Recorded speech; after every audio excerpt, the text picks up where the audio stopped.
Muy buenas tardes, sean cada uno de ustedes bienvenidos y bienvenidas a una nueva edición de serie de conversaciones entre pupitres y tecnologías, un espacio convocado por el Centro de Formación e Investigación Padre Joaquín de Fe y Alegría en alianza con la organización Espacio Público, que se dedica a la promoción y defensa de los derechos humanos con principal énfasis a la libertad de expresión y el acceso a la información pública.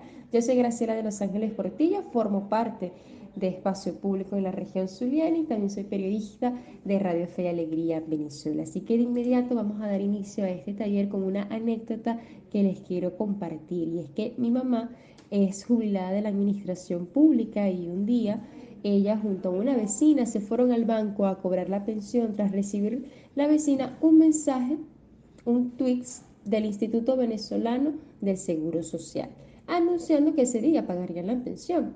Ambas decidieron ir a cobrarla, aunque se fueron sin tener pasajes para retornar, es decir, solo contaban con el pago de la pensión.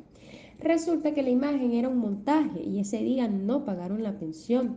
La vecina dio por cierta la imagen y mi mamá se confió de lo que vio la vecina. Lo cierto es que tuvieron que pedir una cola para poder regresar a casa. Les relato esto porque es un claro ejemplo de cómo la circulación de información falsa puede afectar nuestra cotidianidad. Fíjense en todas las consecuencias que una imagen falsa generó. Piensen en el alcance y las afectaciones que las informaciones falsas podrían tener en su comunidad, en su estado o en el país. El ejemplo que les acabo de dar nos pone en materia.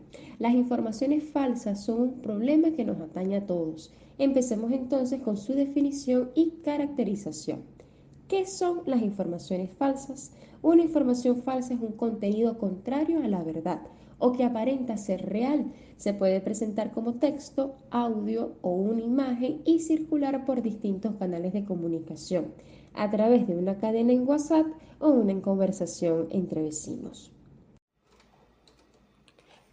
Ahora bien, cualquier persona puede generar una información falsa y nosotros lo podemos enumerar de la siguiente manera. En primer lugar, periodistas deficientes o sin ética que se dedican a esto, un gobierno manipulador, un grupo de poder y la última, un ciudadano común y corriente que por ignorancia o con intención de causar daño o confusión puede contribuir a la difusión y propagación de estas informaciones falsas.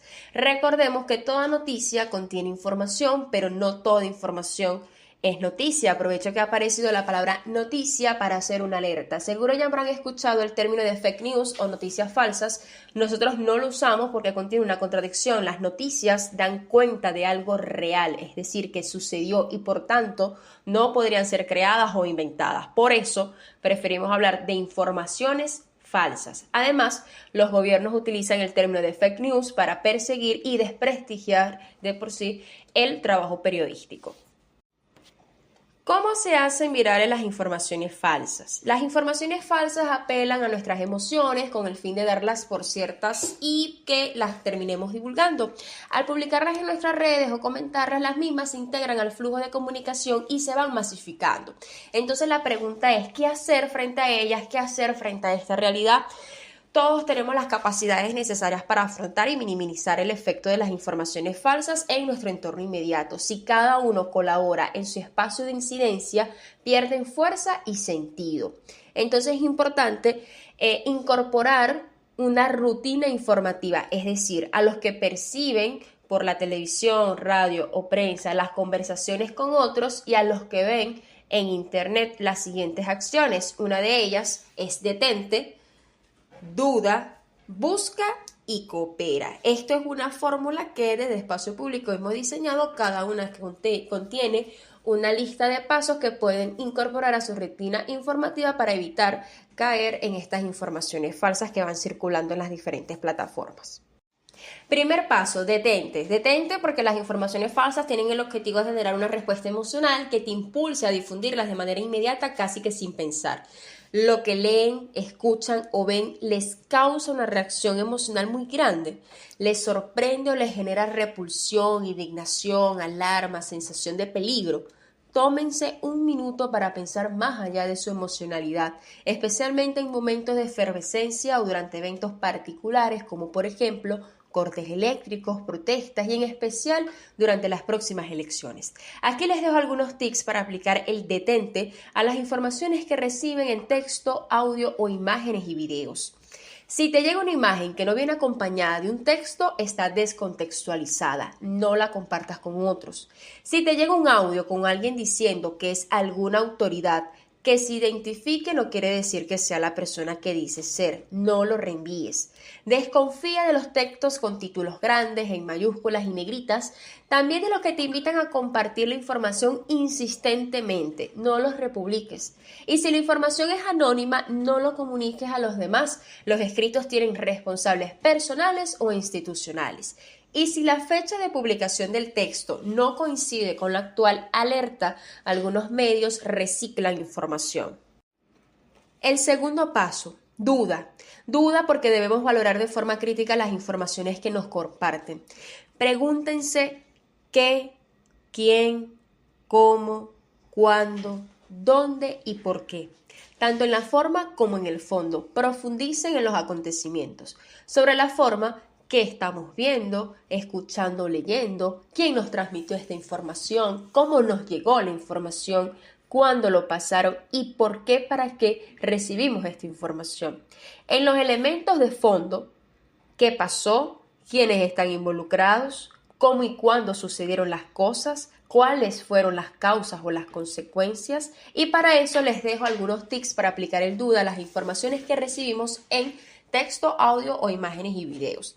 Si recibes una foto, ábrela completa y observa los detalles. Por ejemplo, vestimenta de la gente, avisos publicitarios, señales de tránsito y ángulo del sol o el clima mostrado. Los elementos coinciden con la fecha en la que dice que ocurrió el hecho. Si recibes un audio, escucha con atención el fondo. Puede haber sonidos que esclarezcan o contradigan el contenido, acento de las personas o algunos modismos locales.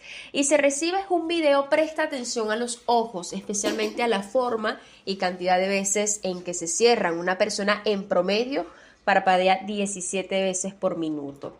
Si recibes una noticia que te está pidiendo que creas en ella o te muestra por qué desconfiar, lee con detenimiento. Un texto periodístico debe citar fuentes, incluir enlaces y documentos oficiales para que tú concluyas.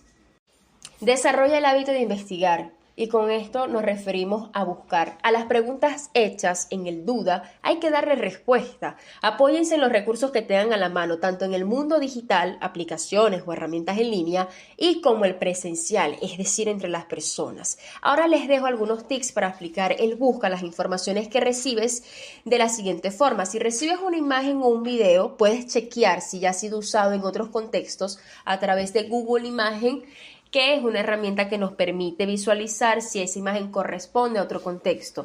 Si quieres saber más sobre una imagen y estás frente a una computadora, puedes darle clic al botón derecho del mouse y ver algunos datos, como la fecha, por ejemplo. Si recibes una captura de pantalla con una información importante de una cuenta en redes sociales, ve a los perfiles reales y revísalos. Lee los textos como mínimo, deben explicarte el qué, quién, dónde, cuándo, cómo y por qué. Y corrobora la información al menos en 3 portales informativos distintos de tu preferencia. Alguien que conoces está en el lugar de los hechos y te puede proveer información de un momento. En tu entorno hay alguna persona que maneje el tema y puede aportar criterios de verdad. Apóyate en estas personas. ¿No logras identificar si lo que lees, escuchas o ves es falso o verdadero? Coopera. No difundan por medios digitales o a viva voz informaciones dudosas o falsas. Compartir sus hallazgos es necesario también para contrarrestar la desinformación. Y por último, algunos tips para aplicar el coopera a las informaciones que reciben en texto, audio, imagen o video es lo siguiente. Si compartiste una información falsa, utiliza para la corrección los mismos medios que empleaste en la difusión del contenido falso. Errar es de humanos, rectificar es de sabios. Así que si sospechas de una información que pueda ser falsa y no tienes a la mano los elementos para investigar, las puedes hacer llegar a los equipos de verificación que existen en el país. Entre ellos se encuentran Cazadores de Fake News, Chequéalo, Cocubio Chequea, cotejo.info, espaja.com, que además cuenta con un número de WhatsApp de contacto que es 0424-198-1060.